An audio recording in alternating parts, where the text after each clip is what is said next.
ఇలా మరో బ్రేకింగ్ చూస్తున్నాం. ప్రజాశాంతి పార్టీ చీఫ్ కేఏపాల్ పై చీటింగ్ కేసు నమోదైంది. ఇక హైదరాబాద్ జిల్లాలో గూడకు చెందిన కిరణ్ కుమార్ అనే వ్యక్తి కేఏపాల్ పై పోలీసులకు ఫిర్యాదు చేశారు. అసెంబ్లీ ఎన్నికల సమయంలో ప్రజాశాంతి పార్టీ తరపున పోటీ చేసేందుకు ఎల్బీ నగర్ ఎమ్మెల్యే టికెట్ ఇస్తానని 50 లక్షలు తీసుకుని టికెట్ ఇవ్వకుండా మోసం చేశారని పేర్కొన్నారు.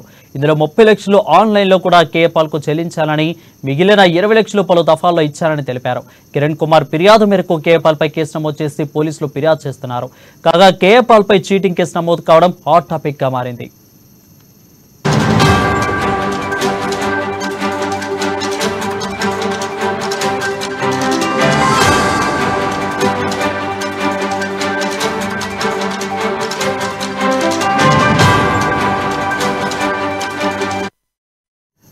బ్రేకింగ్ చూస్తున్నాం. ప్రజాశాంతి పార్టీ చీఫ్ కేఏపాల్ పై చీటింగ్ కేసు నమోదైంది. ఇక హైదరాబాద్ జిల్లాలో కూడా చెందిన కిరణ్ కుమార్ అనే వ్యక్తి కేఏపాల్ పై పోలీసులకు ఫిర్యాదు చేశారు.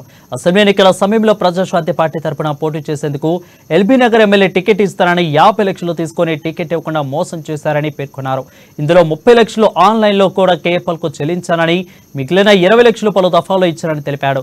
కిరణ్ కుమార్ ఫిర్యాదు మేరకు కేఏపాల్ పై కేసు నమోదు చేసి పోలీసులు దర్యాప్తు చేస్తున్నారు. కాగా కేఏపాల్ పై చీటింగ్ కేసు నమోదు కావడం హాట్ టాపిక్ గా మారింది.